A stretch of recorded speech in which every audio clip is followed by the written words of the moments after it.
Advert,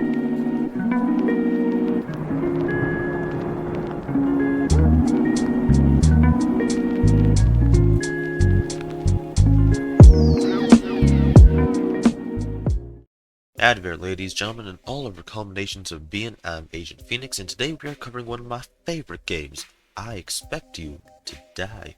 More specifically, the second and third installments in the series, and a character that has had the community guessing their identity ever since their debut in Spy and a Liar. Today we're talking about the Phantom. Now sit back, grab your favorite snack, and enjoy! Also, warning, this video will contain spoilers for the entirety of the I Expect You to Die series. They are amazing games that I highly recommend that you go play before watching this video, as I'd hate to ruin the amazing story that they contain through this video. Now then, back to the video.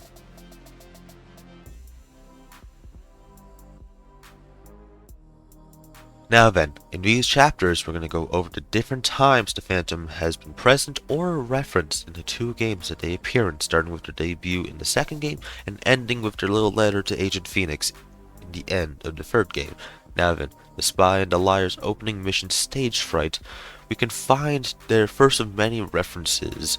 To the player's left, when flipping up the side table, they can find a message left by the Phantom or somebody working with/for the Phantom, as it's currently unknown if they work alone or if they have any accomplices. Maybe someone from Xeraxis, like a Xeraxis agent, or maybe someone within the agency itself, such as the EOD, are working for the Phantom, but it's impossible to say at the moment.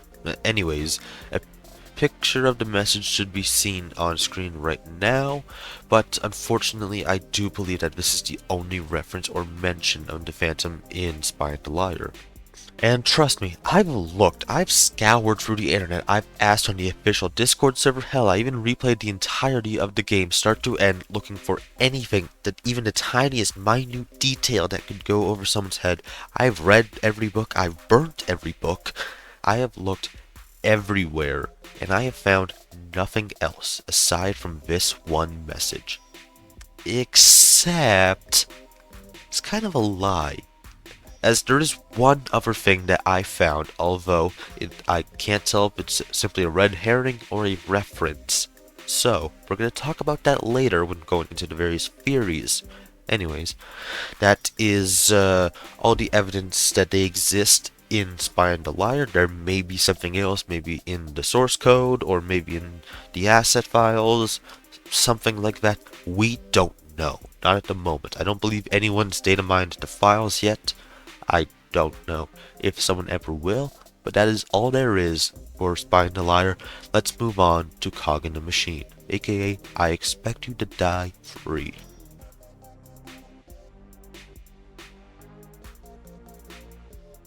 Alright, so here's where we get into the good stuff. Most of the shindig related to the Phantom is in the third game, including the creatively named Phantom Medals. Wow, I wonder who came up with that name.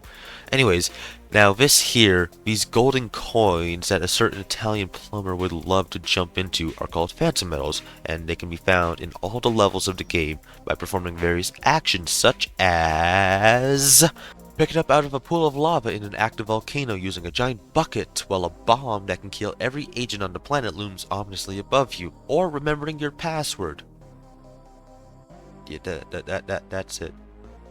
But wherever you can find one of these lovely coins, you can also find this logo.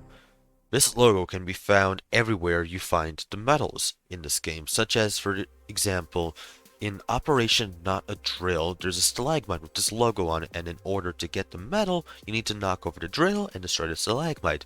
There you can pick up your medal. Hell, at the end of the game, when the Phantom sends you a little puzzle you use to unlock a safe in your secret base, there's a letter in the safe along with some golden gloves that's signed with the logo, along with some code that looks very familiar if you played Operation Hot Water. In Operation Hot Water, we find that this code is used by Xeraxis employees and agents stationed at this facility, held possibly throughout the entirety of Xeraxis, to encode messages and project names, which you need to decode, because that's what you do when you have a secret code. You need to decode it. Anyways, you need to decode it in order to receive the needed materials that are needed to progress, which are given to you by Ollie. and you can use these materials to detonate a squid. Yeah, man, this game is weird when you think about it. Anyways, as I was saying about these medals, when you find each medal, you can place them into a safe in your hideout, and when you collect all 6 along with the one that gets sent to you, once you solve the Phantom's final puzzle, it involves a radio, you know what I'm talking about. Anyways, you're given the ability to open the safe and receive a pair of golden gloves and the note I talked about earlier, which means not only does the Phantom know where your top secret base is, but they also managed to infiltrate it and install a safe that could only be opened using the metals which they hid for Agent Phoenix to find. Like, it is obvious this person knows what they're doing. If they can do all this while still remaining anonymous, we don't even know what they look like. We don't know anything about them aside from what they can do, where they have been, where they hide their medals. Anyways, but that just raises the question of who is the Phantom? Who are this? You know what I mean? Who is the Phantom? Like, if they could do all this under the nose of the EOD, if they could do this without detection from Zoraxis, well, this person would have to have some experience working with agents or know someone who has worked with agents before. They were able not only to infiltrate the agent's hideout, but also Zor's volcano and the Kinesium mines, Zor's underwater base, and how they managed to infiltrate a moving vehicle that the agency was not aware of where it was, and go unnoticed. Now, you could probably just say they planted a medal in the truck before it left, and to that I say, yeah, that's probably what happened. But not only has this mysterious Phantom managed to infiltrate these heavily guarded and secretive areas, they also managed to hide the medals in the first place. Like, explain to me how the fuck they managed to hide a medal inside a goddamn stalagmite. Now, jokes aside, here's what we know about the Phantom. The Phantom has access to highly secretive, remote locations, which are most likely heavily guarded, along with having the means to infiltrate and hide the medals in the first place, perhaps through connections such as corrupt agents, or perhaps all on their own. Perhaps they're doing this entirely solo. Anyways, we also know that the Phantom has been following Agent Phoenix since, at the latest, before the 3rd game, but after the 2nd.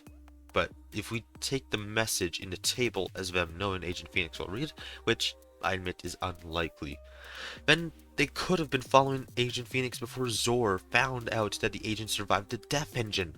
Although I admit that is highly unlikely and so will not be considered evidence in this video. Anyways, the Phantom also has access to the special code, special language used by Zoraxis to encrypt the documents. The Phantom is hiding these medals specifically for our character Agent Phoenix and wants us to leave the agency, as they did. Like, it is theorized that they left the agency. Anyways, the Phantom was most likely either once associated with or a part of the agency, as read in their letter to us. I just said that. Getting a bit ahead of myself, and they were introduced in the 2nd game. Now, this really isn't all that much information to go off of on its own, but despite that, the community around this game have poured a lot of time and effort into trying to piece these bits of information together to figure out who the Phantom is, and that's exactly what we're going to do in this next chapter.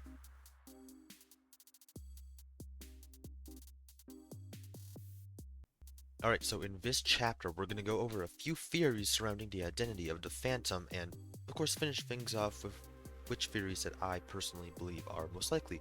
Starting us off, we have our main enemy of the entire franchise, the one, the only, Dr. Zor. Now then, we're starting off a bit, I will admit, as there is some evidence that could support it. We don't know enough about either Zor or the Phantom to confirm or deny it, or anything like that. But now, I plan to make a separate video surrounding Dr. Zor in the future, so for today's sake, I'll keep things rather short. But it's seen throughout the games that Dr. Zor is heavily against the agency, along with having a complicated history with them, with it being possible they were once a high-ranking member of the agency. An example of this is a quote from Operation Kaboom in the 3rd game, where they say, and play the video please. So you thought it was only to believe in you. Well, even the great Agent Phoenix will eventually burn out. hear me when I say there is nothing left in the agency worth saving? I would know. Is it?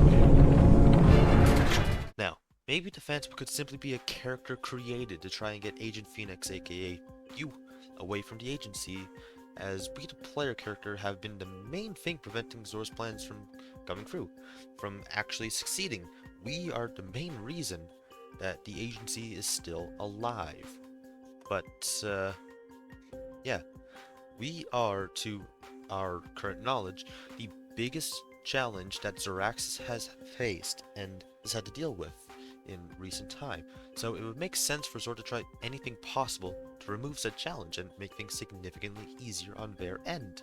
Although, the issue is that if Zor knew where our hideout is, if they managed to sneak a safe in there, and they managed to send us that letter once we finish the game, why not simply bomb it? Or send Prism's robots to attack it? Surely that would be significantly easier than leaving them some mail and hoping that they have a change of heart. Now, this theory could very much be true. It could very well just be completely incorrect. We do not know. And that is the main problem with this theory. We're taking two characters we know basically nothing about and hoping that things line up just well enough to where it could make sense if things went this way. All in all, I'd say this theory most likely isn't true, although I will admit there are a few similarities between the two. I guess it could also make sense if Zor is revealed to be the Phantom, but personally, I do not believe it is likely. Now then, this next theory is that John Juniper is the Phantom, and I gotta say, this is a theory that I personally believe to be most likely. AKA, I just want to see more John Juniper. He's my favorite character. Why'd they have to kill him? But I gotta say, this theory kind of makes sense, but I do see the many flaws in this. And here's the evidence for and against this theory. The fact that the Phantom knew about Zor's hidden bases could be due to the fact that John worked rather closely with the Fabricator and the other members of Zoraxis during his time in the spotlight. Although I doubt he'd have the means to actually get into these locations himself, he could have of course disguised himself, or perhaps used various connections throughout Zoraxis to hide the metals for him, as to keep him as far away from danger as possible. Now, I know what you, yes you Paul from Orlando, are probably thinking. Didn't John, die? Well, here's the thing. We never hear the agency recovering a body or anything along those lines. And, as we all know, Agent Phoenix managed to survive the explosion as well. So, there's always the chance that Mr. Juniper could have managed to survive. Perhaps catching himself on a catwalk or platform of some kind just before he hit the bottom.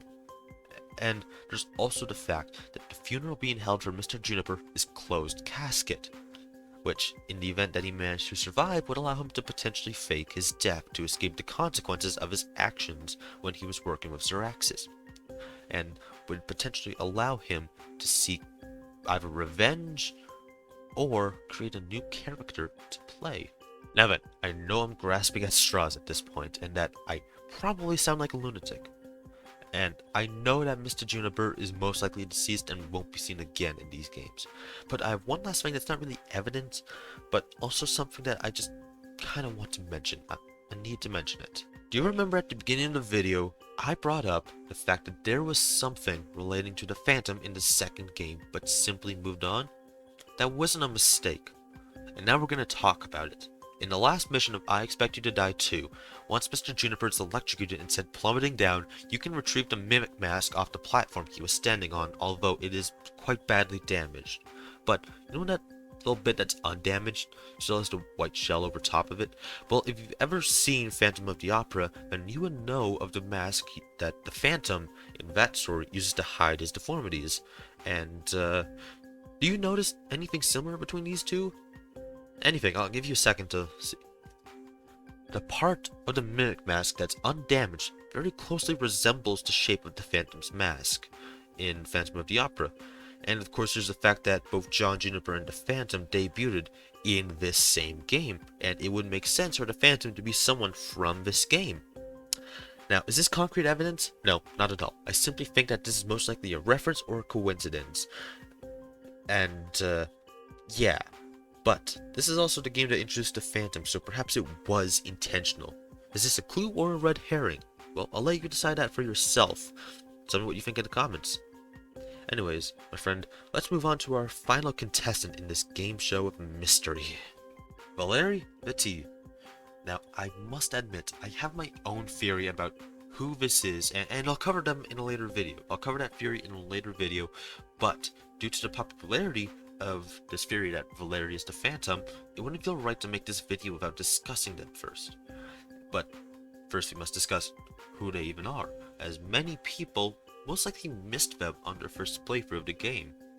Valeri Viti is, or at least was, the lead field agent, and their portrait was hidden away from the rest of them. It was hidden behind a plant. And now at the time of writing this, it is currently unknown if they were simply demoted, or if they even still a part of the agency, or if their portrait being hidden away just means nothing if it's a red herring. But there is literally no information aside from what I just said. There's no information about them at all. Now, that's really all there is. That's really all there is to say about them. But there's actually some evidence pointing to them potentially being the Phantom. For example, on the Phantom medals, there is a double V insignia, aka the Phantom's logo, that are engraved on each and every one of them. Now, this could potentially stand for Valeri Viti, V.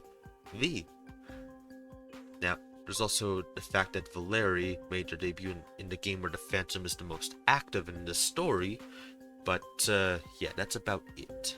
Now, we don't know exactly who they are. We don't know anything about them other than the fact that they either were or currently are the lead field agent for the Advanced Operatives Division, and that their portrait was hidden away from the other portraits. It was hidden away behind a plant, as I said earlier. But what does that mean? Well, I have my own theory, but I'll get into that in a later video, as that theory doesn't relate to the Phantom at all. But that's basically it for this character. And as far as I know, this character only appears in this portrait in this game, and there appears to be no further information about who they are. This means that there's not really much evidence supporting the idea that Valeri is a Phantom, but it also means that there's little to no evidence going against the idea that they're the Phantom. Whereas characters like John Juniper or Dr. Zor do indeed have evidence going against them being the Phantom. There's too many loopholes you have to go through to make the connection there. But with Valeri, there's no such thing. Since there's so little information about either of these characters, there is no evidence going against the idea that Valeri may be the Phantom. But there's also the fact that a lack of evidence does not equal in itself evidence. But since there's no real evidence going against the fact that Valeri is the Phantom, many people have jumped to the idea as it makes the most sense. It makes a much better candidate, has a much better record. If it's all positive, if it's all evidence going for it, and there's no evidence going against it, it's gonna make it sound like a pretty compelling case. But that's about all I have to say about Valeri at the time. I will get into them more in a later video.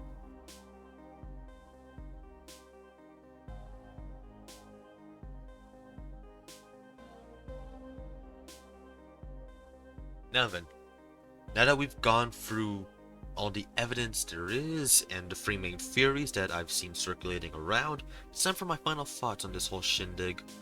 Personally, while I believe that all of these theories could be true, some working better than others, it's really impossible to say who the Phantom could be. We know next to nothing about them aside from the fact that they've been around since the second game, have some sort of history with the agency, and they have the knowledge of all the secret locations we visit throughout the course of the game. Any number of these theories could be correct or not. It all really depends on how Shell Games wants to take this amazing story going forward. Although I can promise you this, whatever the future holds for I Expect You to Die, I'm sure it's going to be amazing. And I promise to make videos covering it whenever it's released. And I gotta say, this was a lot of fun. Like, it was a lot of fun to make. I love the I Expect You to Die franchise. I have ever since I first played it the day I got my first VR headset. And so when I got the idea to make a video covering it, I knew for a fact that I needed to make it. But what do you guys think? Do you prefer this kind of video over me just playing random VR games? be sure to let me know what you think in the comments, along with if I happen to miss anything or made any mistakes. I love to work more on videos like this, potentially about other franchises as well. And with that, I hope, whoever you may be, that you have a great day. I've been Phoenix, and I'll see you guys next time. See ya!